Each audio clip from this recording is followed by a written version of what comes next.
উমর ইবনে আব্দুল আজিজকে পুলসরাতের দিকে ডাকা হয়েছে। এতটুকুন দাসী মুখে উচ্চারণ করেছে, কি হয়েছে এটা এখনো পর্যন্ত উমর ইবনে আব্দুল আজিজ শোনে নাই। শুধু ডাকা হয়েছে, সাথে সাথে উমর ইবনে আব্দুল আজিজ অজ্ঞান হয়ে জমিনের ভেতরে কাত হয়ে পড়ে গেছে। দাসী উমর ইবনে আব্দুল আজিজের কানে চিৎকার করতে লাগলো আর মাথায় পানি দিয়ে বলতে লাগলো, আমিরুল মুমিনিন অজ্ঞান হলেন কেন? আল্লাহর কসম, আমি স্বপ্নে দেখেছি আপনাকে যখন ডাকা হলো আপনি খুব ভীতু সন্ত্রস্ত অবস্থায় পুলসরাতের উপরে দাঁড়াইলেন, কিন্তু কিছু নূর যেন আপনাকে আগলে ধরে পুলসরাত পার করে আল্লাহর জান্নাতে পৌঁছায়। ওমর ইবনে আব্দুল আজিজ তখনও বেহুশ। লম্বা সময় পরে উমর ইবনে আব্দুল আজিজের হুশ আসলো। হুশ আসলে বলে, দাসী আমারে যে ডাকা হলো তখন কি হলো এটা তো বললা না। দাসী বলে, বলমু কি, আপনার তাকওয়া আল্লাহ আপনাকে পুলসরাতে ডাকা হইছে, কথা শোনার সাথে সাথে তো অজ্ঞান করে দিছে। আমিরুল মুমিনিন আল্লাহর কসম, আপনাকে যখন ডাকা হয়েছে আর আপনি যখন পুলসরাতের উপরে দাঁড়িয়েছেন, আপনার ইবাদতের নূরগুলা আপনাকে পেঁচায়া আল্লাহর জান্নাতে পৌঁছায়া দিল। একটু পরেই দাসী ঘুম থেকে জাগ্রত হয়ে চিল্লায়া কান্না শুরু করছে, চিৎকার করে কাঁদতেছে। উমর ইবনে আব্দুল আজিজ বলে, এই দাসী কান্দো কেন, কি হয়েছে তোমার? দাসী বলে, আমিরুল মুমিনিন আমি যে সামান্য সময় ঘুমাইলাম, ঘুমের ঘরে আমি একটা ভয়ঙ্কর স্বপ্নে দেখছি। যে স্বপ্নটা দেখার পরে আমার ভয় লাগতেছে, তাই আমি কাঁদতেছি। উমর ইবনে আব্দুল আজিজ বলে, আই দাসী কি স্বপ্ন দেখেছো তুমি? দাসী কয়, দেখি হাসরের ময়দান কায়েম হয়েছে, বিচার শুরু হয়েছে। আল্লাহ তাআলা জান্নাতি মুমিন বান্দাদেরকে যাওয়ার জন্য দোজখের উপরে পুলসরাতকে কায়েম করেছেন। আল্লাহর জান্নাতে যাওয়ার একটা মাত্র পথ, পুলসরাতের পুল ছাড়া জান্নাতে যাওয়ার কোনো রাস্তা নাই। নবীজি বলেছেন, পয়গম্বররাও পুলসরাতের উপর দিয়ে জান্নাতে যাবে, সিদ্দিকরাও পুলসরাতের উপর দিয়ে জান্নাতে যাবে, শহীদরাও পুলসরাতের উপর দিয়ে জান্নাতে যাবে। যত মুমিন আল্লাহর জান্নাতে যাবে সকলকে পুলসরাত পার হয়েই যেতে হবে। পুলসরাতের পুল ছাড়া আল্লাহর জান্নাতে যাওয়ার দ্বিতীয় কোনো রাস্তা নাই। পুলসরাতটা হলো জাহান্নামের উপরে স্থাপন করা হবে। পুলসরাতের পুলের পরে যারা দাঁড়াবে অনেকেই পুলসরাতের পুল থেকে নিচে পড়ে যাবে। তাদের আমলের ইখলাস কম, তাদের আমলের পাওয়ার কম। দুর্বল আমল নিয়ে যখন পুলসরাতের উপরে দাঁড়াবে, পুলসরাতের রাস্তা দেখবে না, নিচে পড়ে যাবে। যে নিচে পড়ে যাবে সে দোজখে পড়ে যাবে। বান্দি বলে, পুলসরাতকে দোজখের উপরে স্থাপন করা হয়েছে, এটা দেখলাম। আমরা তো পুলসরাতের ভয় করি না কোনো সময়, কিন্তু সাহাবায়ে কেরাম পুলসরাতের ভয়ে কাঁদছে। জঙ্গে মুতার যুদ্ধে জঙ্গে মুতায় আল্লাহর রাসূল সাহাবায়ে কেরামদেরকে যুদ্ধে পাঠিয়েছিলেন। নবীজি এই কাফেলাকে যুদ্ধে পাঠানোর আগে আল্লাহর রাসূল বলে দিয়েছেন, তোমাদের মধ্যে এই তিনজনের সেনাপতি নির্ধারণ করলাম, 1 নম্বর সেনাপতি অমুক, 2 নম্বর সেনাপতি অমুক, 3 নম্বর সেনাপতি অমুক। 3 জন শহীদ হয়ে যাবে। এই 3 জন যখন শহীদ হয়ে যাবে, 4র্থ সেনাপতি তোমরা যুদ্ধের ময়দানে নিজেরা পরামর্শ করে বানায় নিবে। নবীজি 3 জনরে শহীদ হবে আগেই খবর দিছে। নবী যাদের শহীদ হবে খবর দিছে, এটা কি আর ভুল হইতে পারে? এবং আশ্চর্য ওই মুতার যুদ্ধ, যে এই যুদ্ধটাকে আল্লাহ তাআলা, নবীজি মদিনায় বসেছিলেন আর এই যুদ্ধের লাইভ আল্লাহ তাআলা তার হাবিবকে দেখাইছেন মদিনায় বসায় বসে। এই 3 জন সাহাবী বাড়িতে যায়, বিবি বাচ্চার কাছে যায় বলছে, যায়েদ ইবনে হারিসাও যায় বলে, এই বিবি, নবী বলছে আমি শহীদ, এই সাক্ষাৎ তোমার সাথে আমার শেষ সাক্ষাৎ, আর কোনদিন দুনিয়াতে তোমার আমার মোলাকাত হবে না। তোর রাসূল বলছে আমি শহীদ, দেখা হবে জান্নাতে। আব্দুল্লাহ ইবনে রাওয়াহা নবীর সাহাবী, তিনিও বাড়িতে যায় বলছে, নবী বলছে আমিও শহীদ। এই বিবি, এই সাক্ষাৎ তোমার সাথে আমার শেষ সাক্ষাৎ, আর কোনদিন মুলাকাত হবে না, দেখা হবে আল্লাহর জান্নাতে। বিদায় নিয়ে গেলাম, আমি শহীদ। বিদায় নিয়ে গেছেন শহীদ হিসাবে, জান্নাতি মুলাকাত হবে এটা বইলা। কিন্তু যখন যুদ্ধের দিকে রাস্তা চলতেছেন, আব্দুল্লাহ ইবনে রাওয়াহা চিল্লায় চিল্লায় তখন কাঁদতেছে। তো সবাই মিলা আব্দুল্লাহ ইবনে রাওয়াহাকে বলে, এ আব্দুল্লাহ ইবনে রাওয়াহা, চিৎকার করে কান্দো কেন? মরারে এত ভয় পাও? নিজের বিবি বাচ্চা রেখে এসেছো, তাদের জন্য মায়া এত যে তাদের মায়ায় কান্দো নাকি? আব্দুল্লাহ ইবনে রাওয়াহা বলে, না না, মরণের ভয়ও কান্দি না, সন্তান বিবি রেখে চলে যাচ্ছে এজন্য কান্দি না।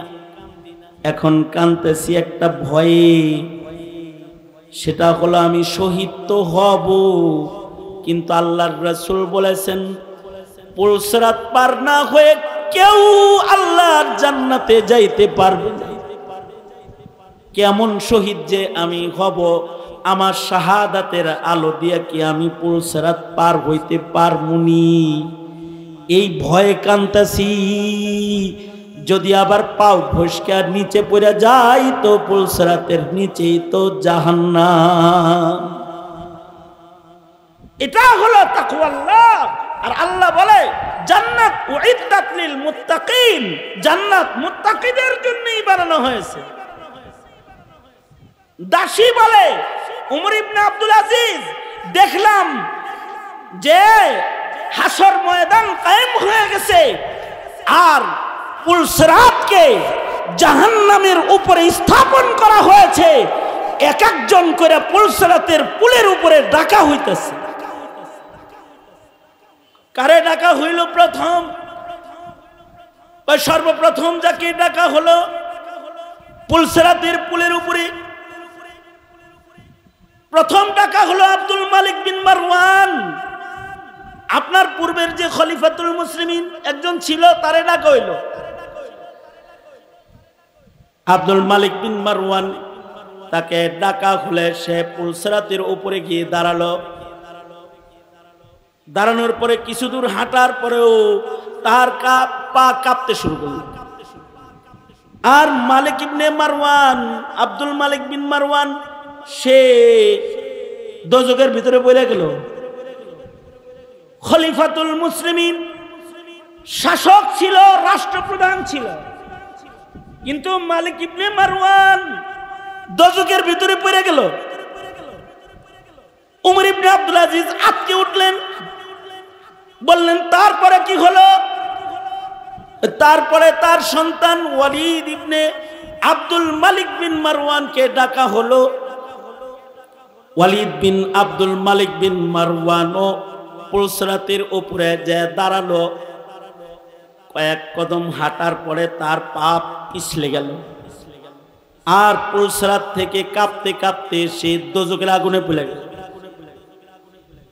উমর ইবনে আব্দুল আজিজ বলে, তারপরে কি হলো?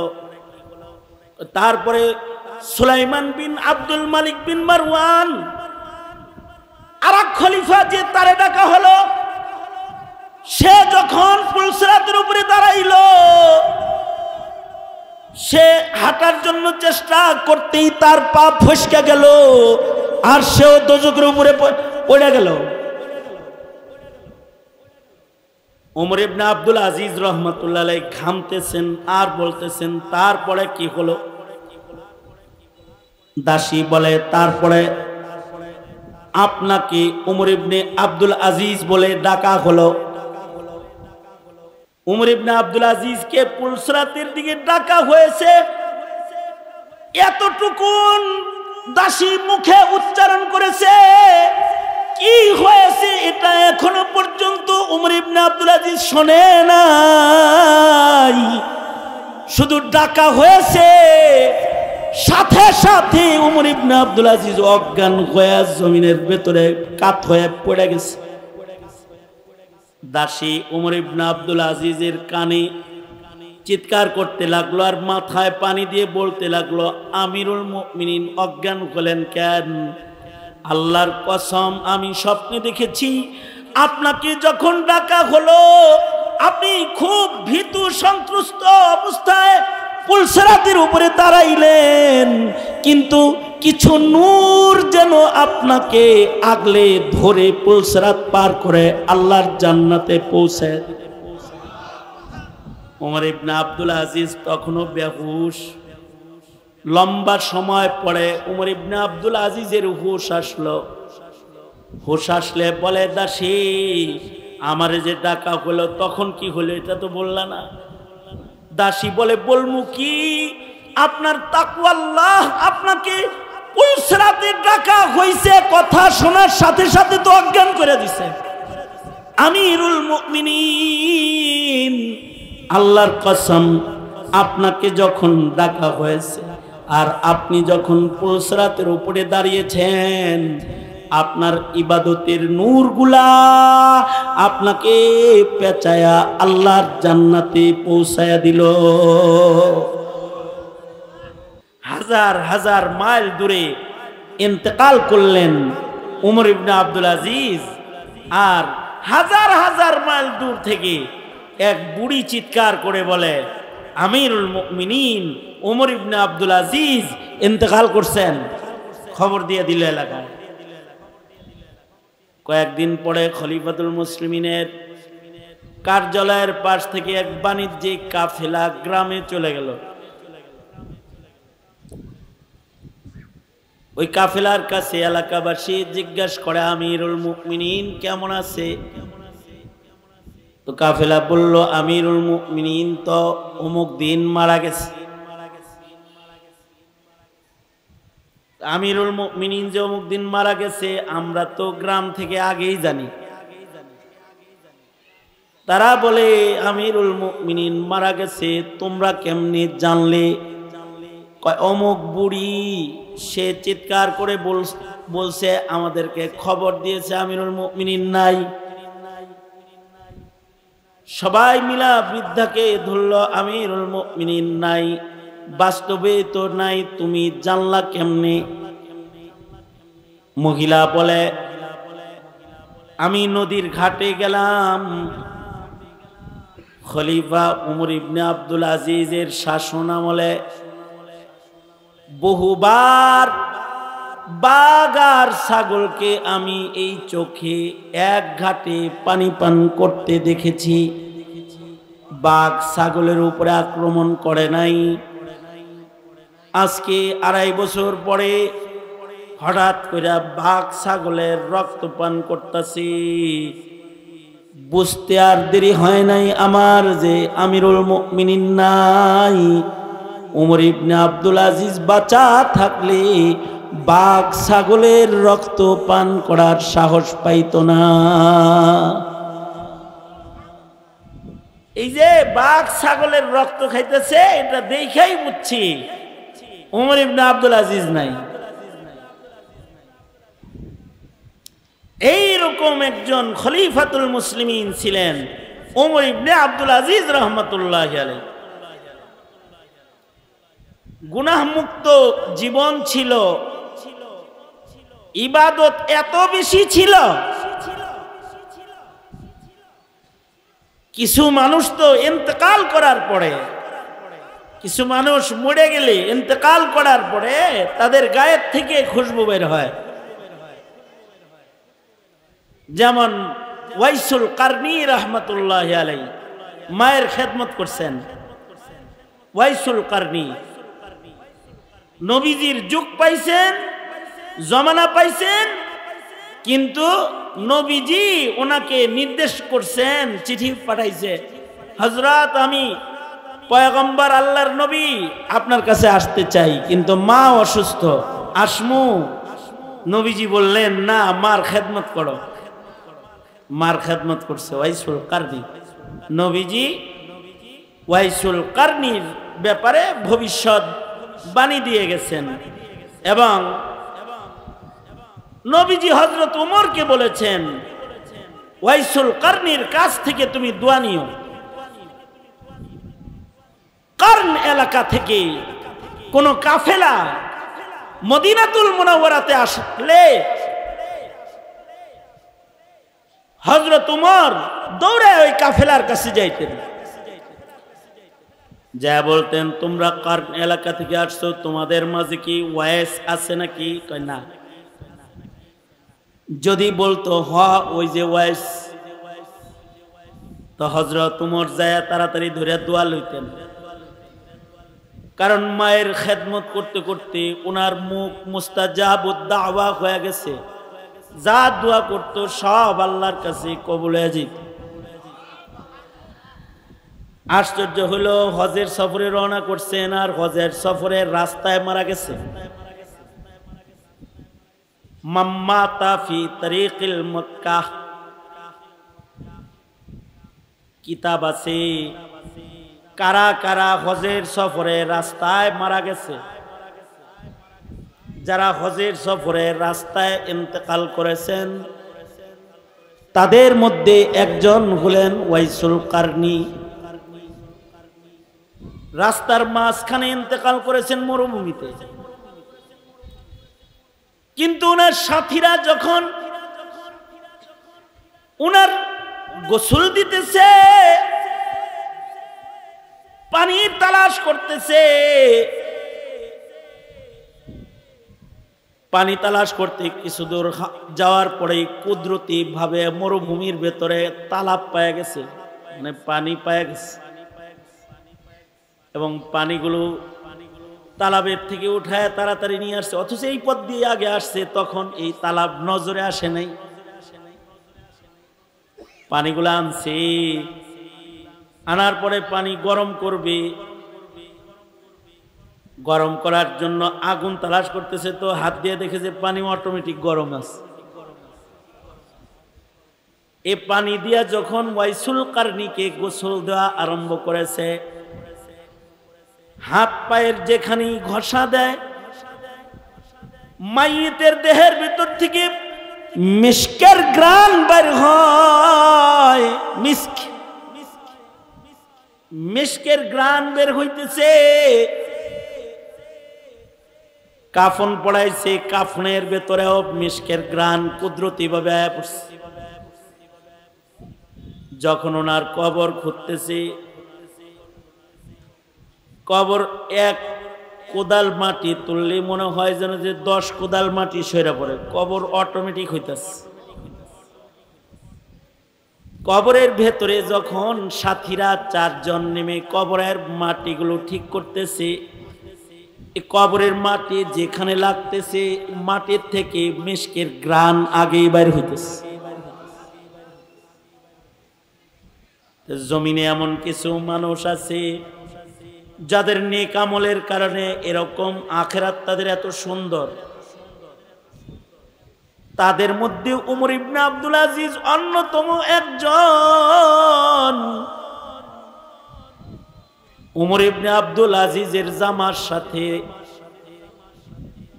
রাজ্যের মন্ত্রীরা,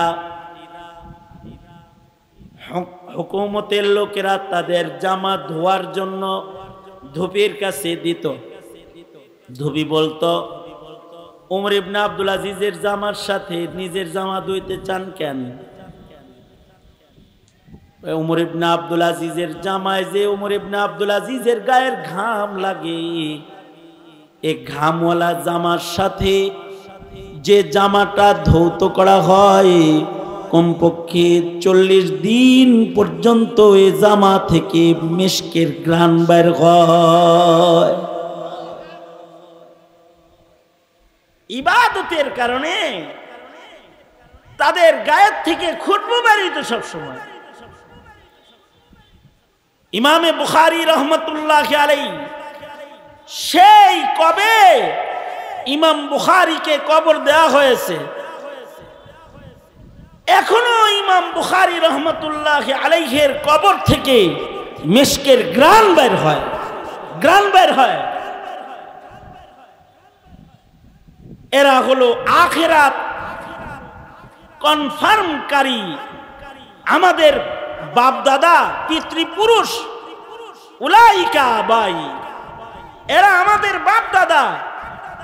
এরা নিজের এমপি মন্ত্রীর চেয়ার কনফার্ম করে নাই জীবনে, তারা ধন ভান্ডারকে নিজের আয়ত্তে আনার জন্য মেহনত করে নাই। তাদের মেহনতি ছিল আল্লাহর জান্নাতকে কিভাবে নিজের দখলে আনা যায়, এই মেহনত তারা করছে।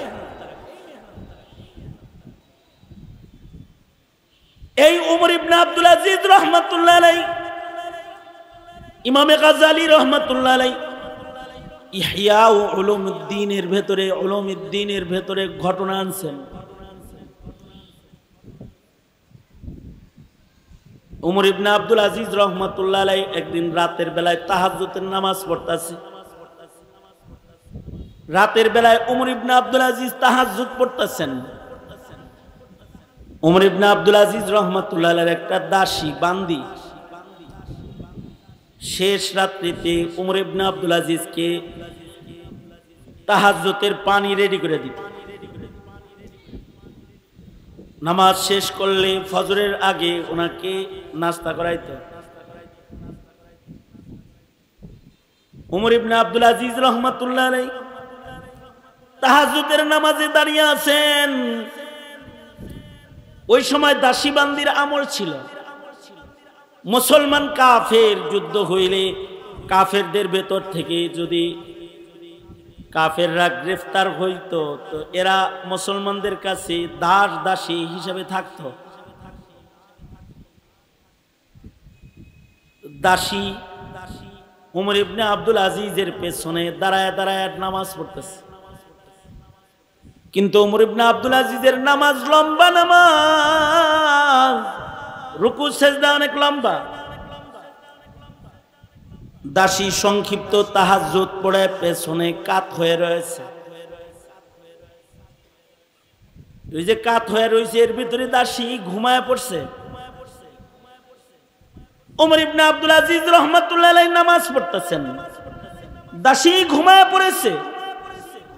কিছু সময় পরে উমর ইবনে আব্দুল আজিজ রহমাতুল্লাহ আলাইহি ওনার তাহাজ্জুদ শেষ করে যখন পেছনে তাকাইছেন, দেখে দাসী ঘুমায় রয়েছে। উমর ইবনে আব্দুল আজিজ নিরিবিলি কিবলার রুখ হয়ে আবার দোয়া জিকির শুরু করেছেন।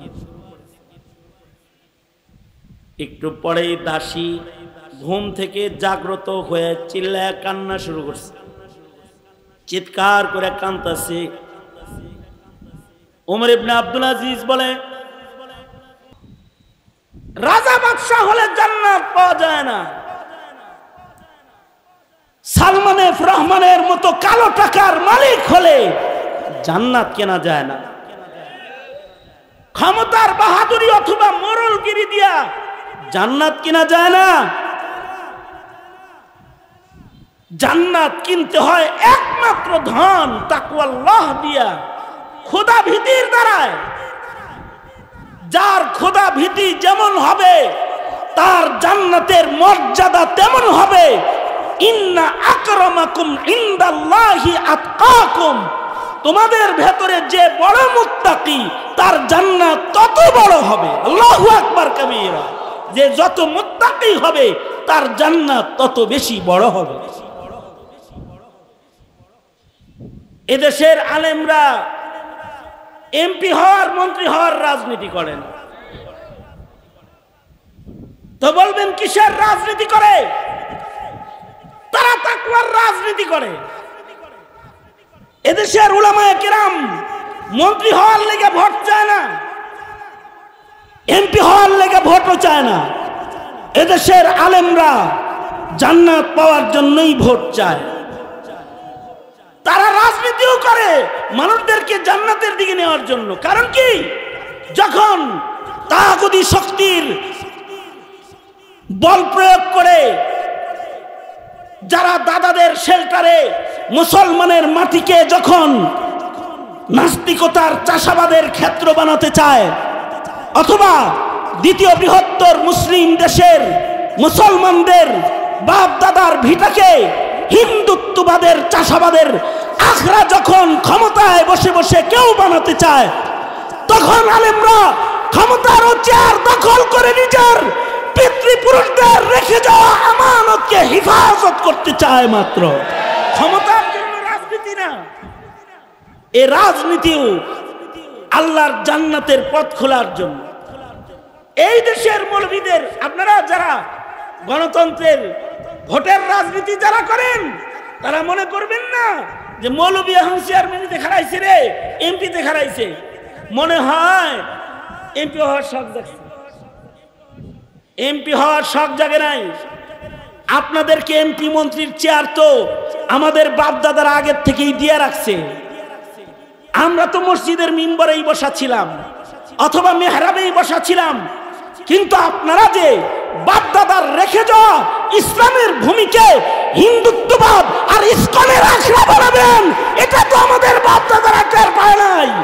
যদি টের পাইতো তাইলে আমাদের বাপ দাদারা আমাদেরকে শুধু মসজিদের মিম্বরে না রেখে আমাদেরকেও চেয়ারম্যান আর এমপির কার্যালয়ের সামনে দাঁড় করায় দিয়ে যেত। পাহারা দে মুসলমানের ভূমি। সুতরাং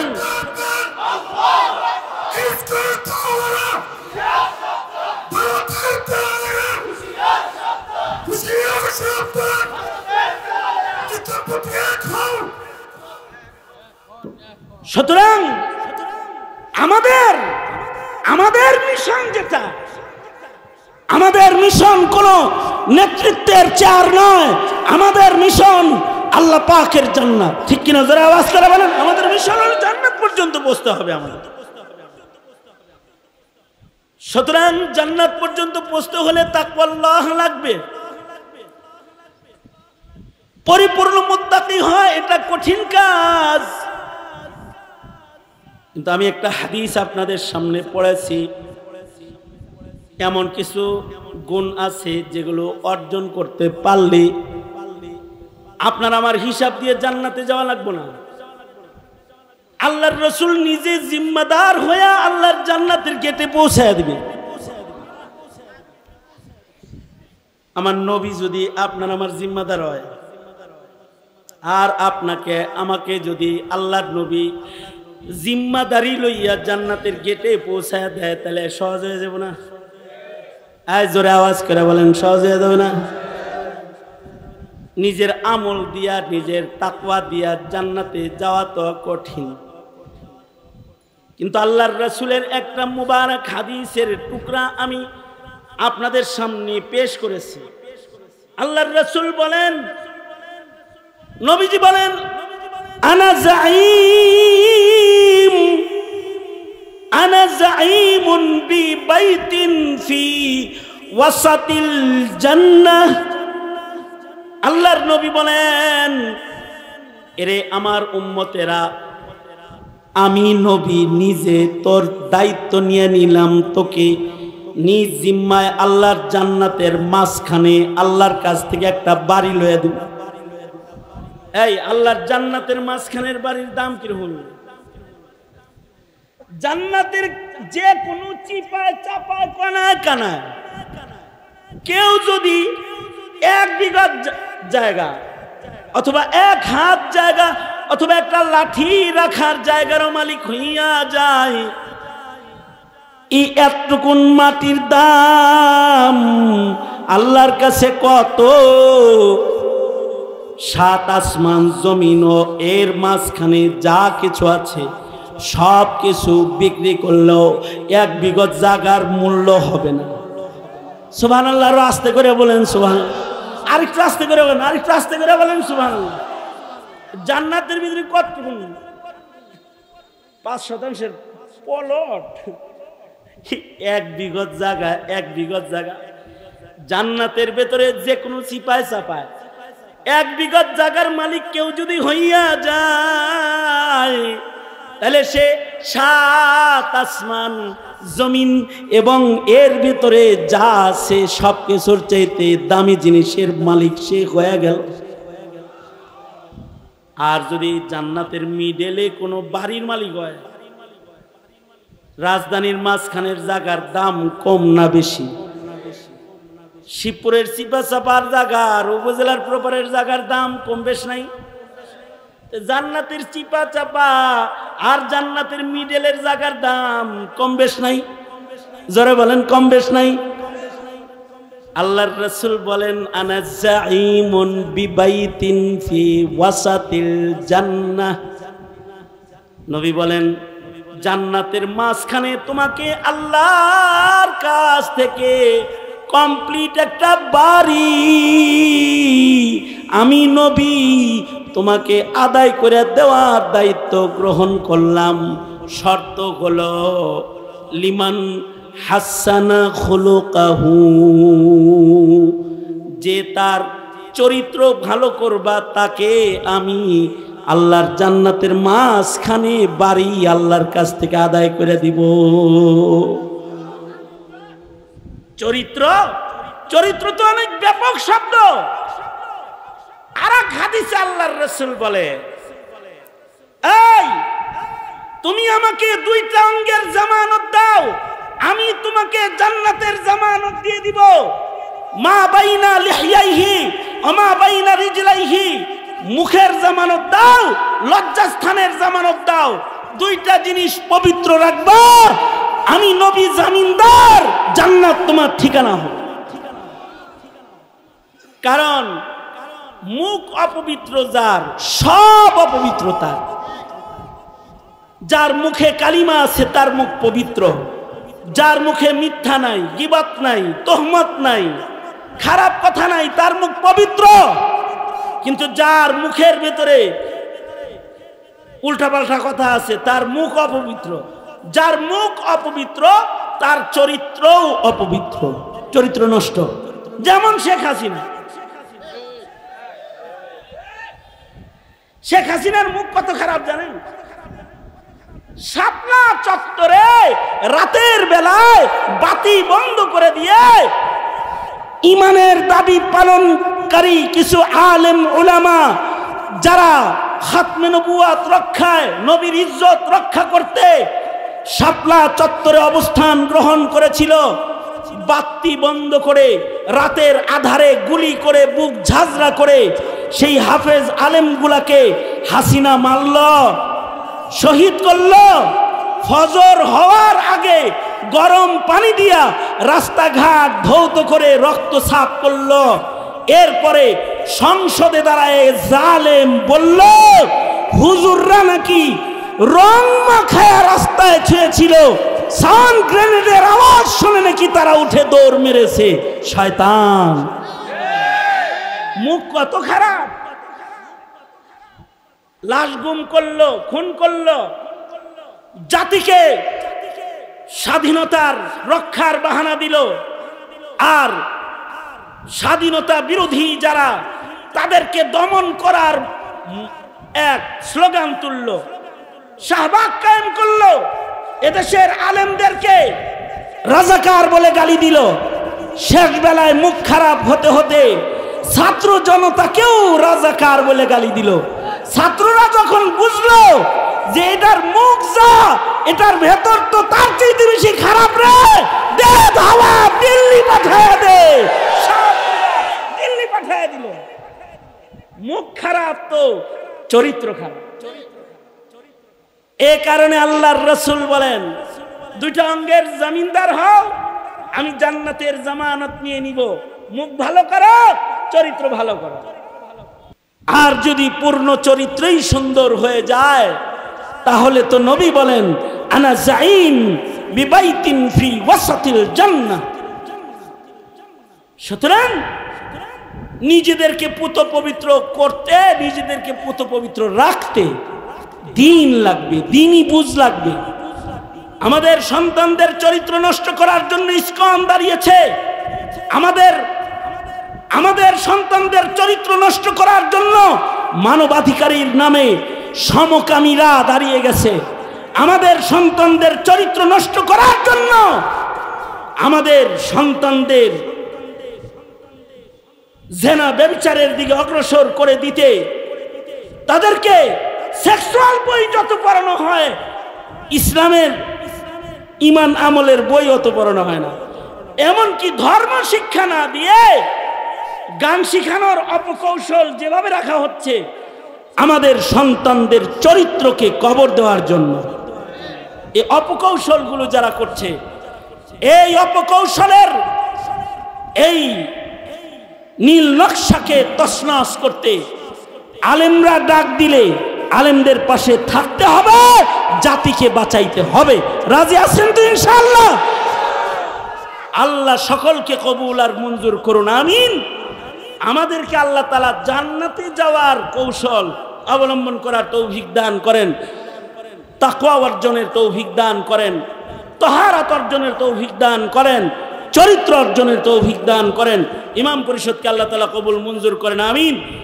وسارعوا إلى مغفرة من ربكم وجنة عرضها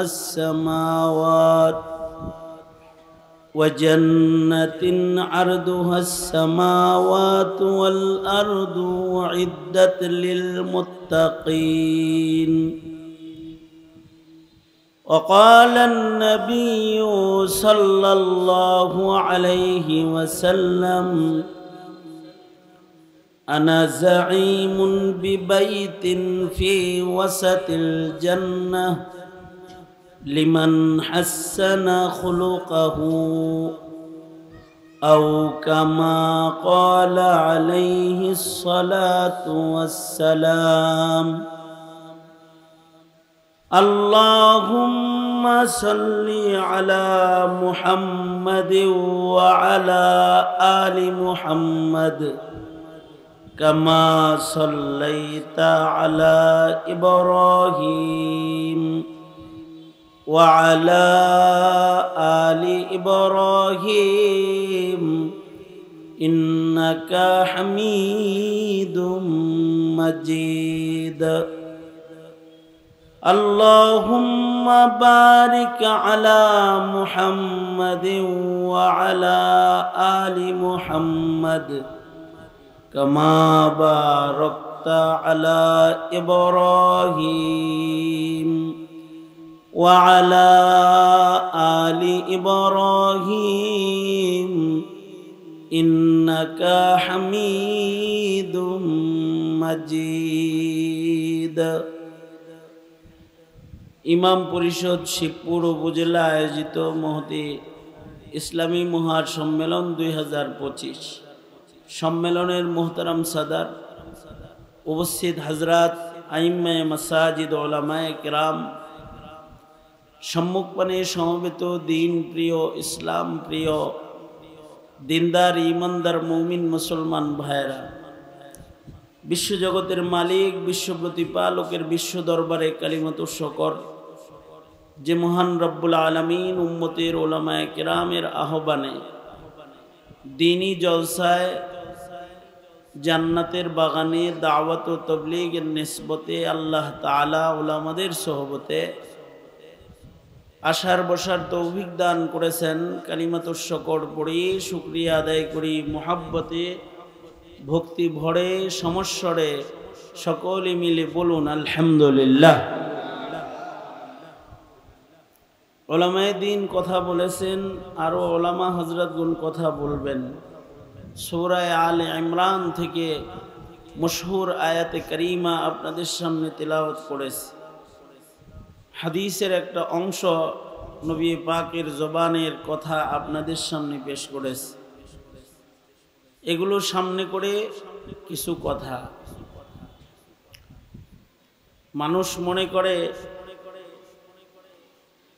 যে মানুষ দুনিয়ায় যদি কোনো কিছু অর্জন করতে পারে তাহলে এটা একটা সফলতা।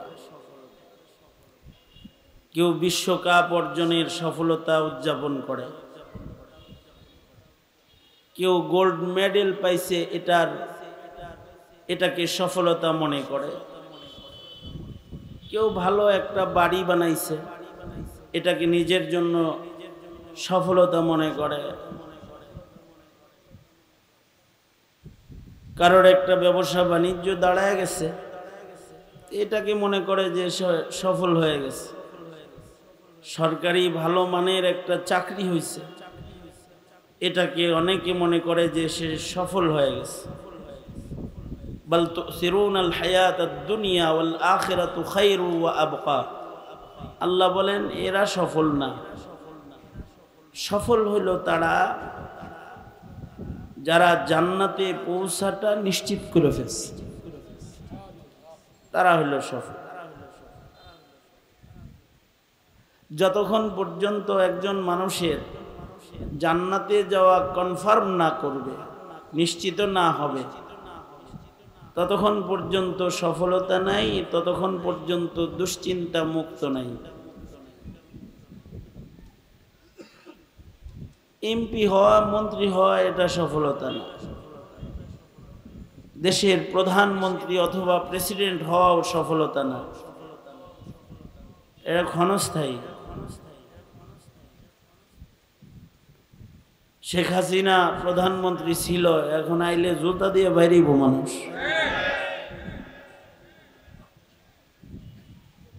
স্বরাষ্ট্রমন্ত্রী দেশের সকল পাওয়ারকে ব্যবহার করেছে, রাস্তা দিয়ে হাঁটার সাহস নাই, ভিন দেশে যায় লুকায় বসে রয়েছে, সফলতা নাই।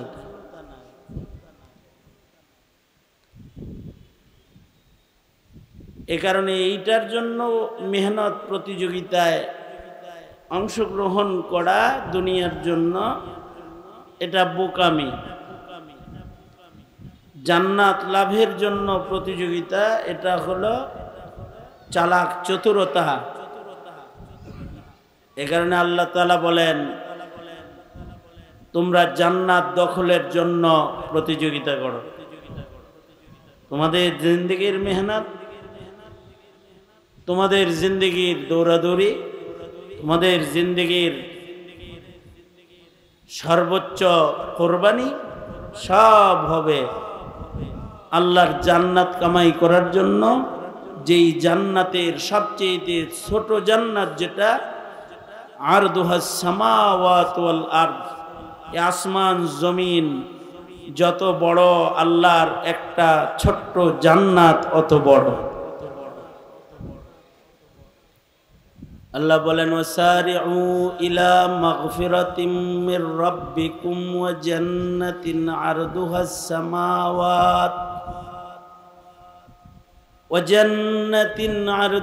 সামাওয়াত ওয়াল আরদু উইদ্দাত লিল মুত্তাকিন। তোমরা আসমান জমিনের আয়তনের সমপরিমাণ যে একটা ছোট্ট জান্নাত, বড়টার কোনো সীমানা টিমানা নেই। আল্লাহ বলেন এটা দখল করার জন্য মেহনত করো, প্রতিযোগিতা করো। কেমনে, কিসের মালিক হইলে তোমরা এই জান্নাতে পৌঁছতে পারবে? টাকাওয়ালা হইলে পৌঁছতে পারবে না, সুন্দর চেহারা হইলেই এই জান্নাতে পৌঁছতে পারবে না। ক্ষমতাধর কোনো চেয়ারে বসা থাকলে এই জান্নাতে পৌঁছতে পারবে না। জান্নাত কোনো পয়সাওয়ালার জন্য না, সুন্দর চেহারার জন্য না, ক্ষমতাওয়ালার জন্য না। জান্নাত প্রস্তুত করা হয়েছে মুত্তাকি বান্দাদের জন্য। উইদ্দাত লিল মুত্তাকিন, খোদা ভীরু বান্দাদের জন্য জান্নাত প্রস্তুত করা হয়েছে। খোদা ভীরু যারা, তারা এই জান্নাতে পৌঁছে যাবে। পৃথিবীর সবচেয়ে আলোচিত ক্ষমতাধর খলিফাতুল মুসলিমিন যিনি, তিনিও জান্নাত পাওয়ার ব্যাপারে ভয় ভীতিতে থাকতেন। পৃথিবীর সবচেয়ে উত্তম আখলাকের মানুষ নবীদের পরে হযরত সিদ্দিক আকবর, উনি জান্নাতে কেমনে পৌঁছবেন এটা নিয়ে পেরেশানিতে থাকতেন। পৃথিবীর গরম একজন মানুষ, যার গর্মি, যার শক্তি, যার নেতৃত্ব, এর বর্ণনা আল্লাহ তাআলা আল্লাহর রাসূলকে দিয়ে দিয়েছেন। আশাদ্দুহুম ফি আমরিল্লাহি ওমর, খুব শক্ত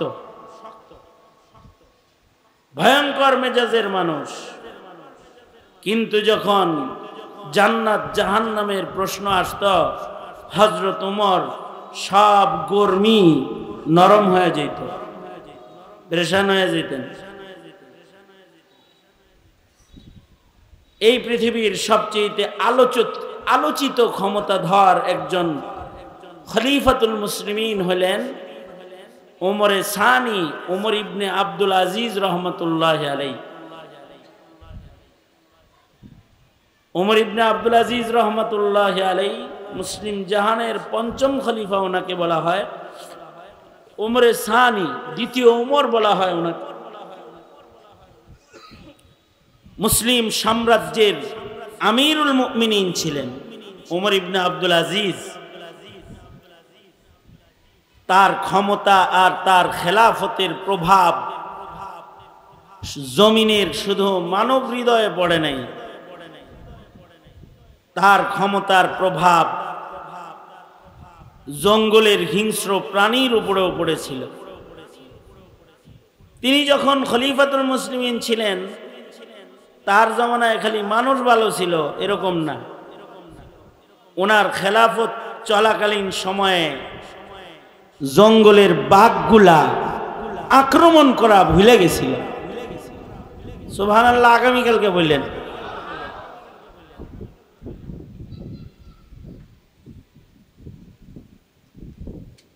উনি যেদিন ইন্তেকাল করলেন, সেদিন খলিফার কার্যালয় থেকে কমপক্ষে 1700 মাইল দূরে খাল পারে নদীর ধারে একটা বৃদ্ধা মহিলা, সে দাঁড়ায় চিৎকার দিল, আমিরুল মুমিনিন ইন্তেকাল করেছে, ওমর ইবনে আব্দুল আজিজ নাই, তিনি মারা গেছেন। কত দূর থেকে বলতেছে? 1700 মাইল 2100 মাইল দূর থেকে বলতেছে আমিরুল মুমিনিনের ইন্তেকাল হয়ে গেছে। এই স্যাটেলাইটের আমল না, যেমন আমি এখন এখানে বয়ান করতেছি, আমার বয়ান লাইভ হইতেছে, হাজার হাজার মাইল দূর থেকেও যারা এদের আইডির সাথে অ্যাড আছে এরা দেখতেছে। ওই জমানা এই আধুনিক এই স্যাটেলাইট প্রযুক্তি, ইন্টারনেটের জমানা না।